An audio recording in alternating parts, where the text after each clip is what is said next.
We got the LFA lightweight champion, or I should say the former LFA lightweight champion, Austin Hubbard, here on the program. He's going to be making his UFC debut on May 18th against Davi Ramos. Austin, how are you, man?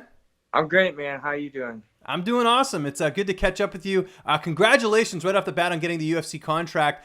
When did this actually get signed? Because I have a couple questions because they have the LFA interim title fight going on, and then I heard you were healthy, and I'm like, well, why are they doing an interim fight? Like, when did you find out about this? I found out about 2 weeks ago where it was official. I knew though that my next fight was gonna for sure either be Contender Series or UFC. So, listen to my coaches and management. They told me to wait. Don't take or defend the title. So that's why they had that interim title, because I knew something was coming up for sure, at least by June. I'm super excited I didn't have to wait all the way till June, but yeah.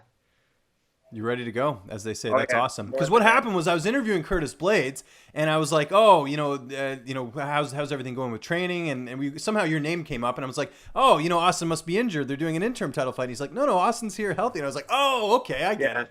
So I kind of hit two and two together. So that's awesome, man. Obviously, the pinnacle of the sport being there, and I'm sure what's got you there was the fact that you won the title in your last fight for LFA. You got that win over Achilles Mata. How excited were you? I mean, just looking back on that fight, how satisfied were you with that performance? I was really happy. It was a great win for me. Obviously, it got me the call up I obviously been working for. So, yeah, I mean, I was pretty happy about that. But with this new fight coming up, I've been on cloud nine. I cannot wait. Yeah. And just about that matchup, just one more thing. Do you feel like he underestimated you? He was a pretty hot prospect, and you had some you had two losses heading into the fight. Do you feel like maybe he overlooked you in that one? I'm sure he did. In all of his interviews, understandably so, he sounded super confident, but also to me, he sounded super cocky.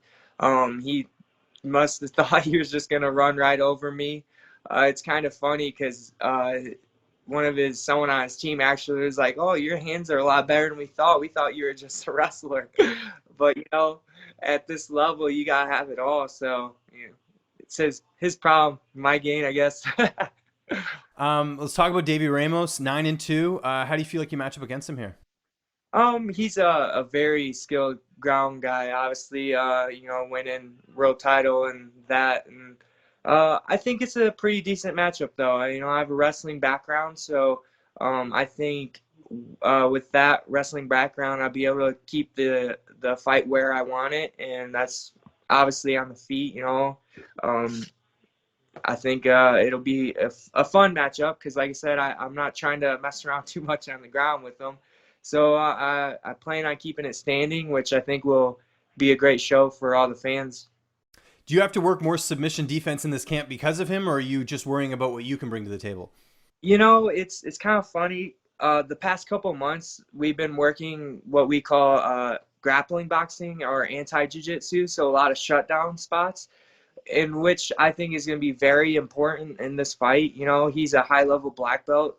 Obviously, I might catch him with a submission, but that's not my game plan. So the shutdown jiu-jitsu, I think, is going to be very key in this fight. So luckily, I've been training that the past couple months, so it works out great in my favor for this fight. That I got it polished and ready to go. Okay. Who have been some of your main training partners for this camp? Drew Dober, Neil Magny, Corey Sanhagen, Carrington Banks, just to name a few. I was training a lot with Justin Gaethje, but he just got done with his fight, so he's making his way back in now. But yeah, a lot of big names, a lot of good pushes, that's for sure. Now, if I'm not mistaken, you live with Curtis Blades, right? I do. Yeah. Yeah. So how is he as a roommate? Be honest. I know Curtis is a big guy. He could probably throw some hands, but how is he? He's a good roommate. We'll just definitely say he's gotten better from when he first moved in. He's good. Okay, that's good. And he's there now, right? Like, I know he doesn't have a fight booked or anything, but yeah. Yep, he's here. Yep. When we first moved in, I had to help him clean up quite often, but he's getting it now.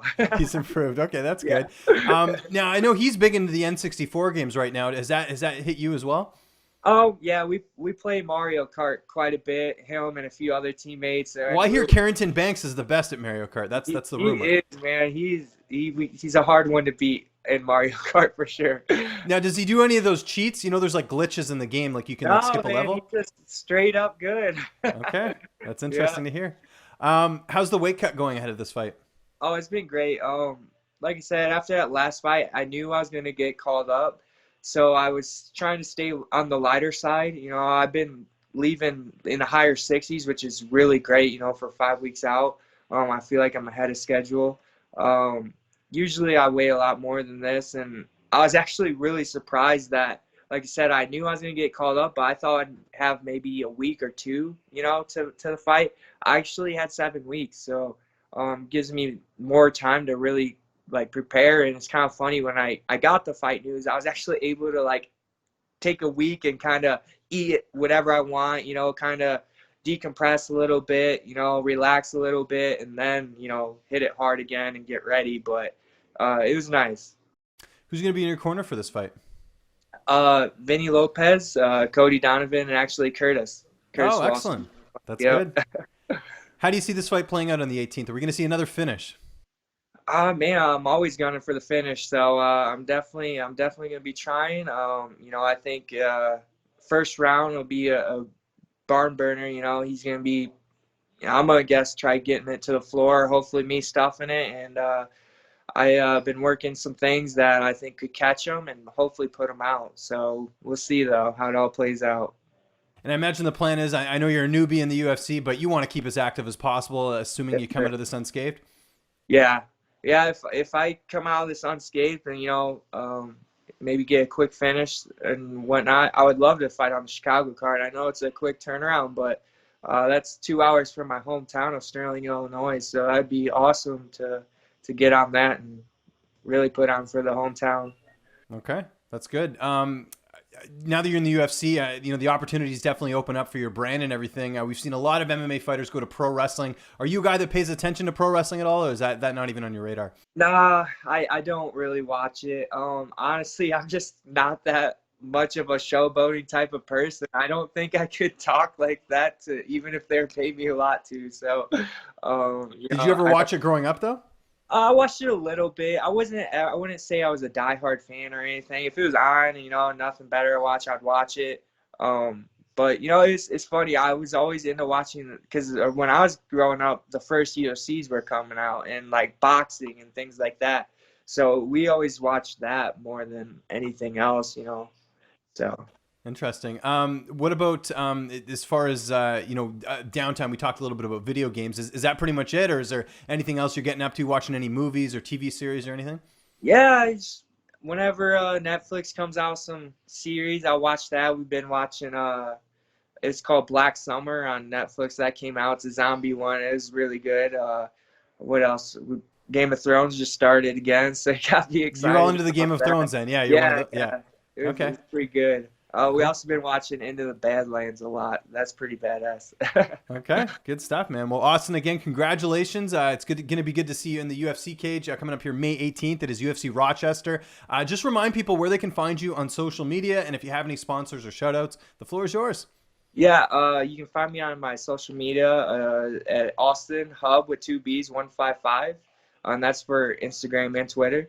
I'd like to give a shout out to my sponsors: Hubbard and Sons Construction, Caring Hearts Home Healthcare, Most Valuable Breaks Sports Memorabilia Shop, Vegas Slots and Lounge, Jeff's Automotive Repair, K&G Landscaping, and also Smelchler's Insurance. And then the people who keep me healthy for my fight camp, Fixed Performance Medicine, the Muscle Project, and the people who keep my teeth safe, Apex Dental Sleep Labs. And I also got Cardwell Chiropractic. I almost forgot. But yeah.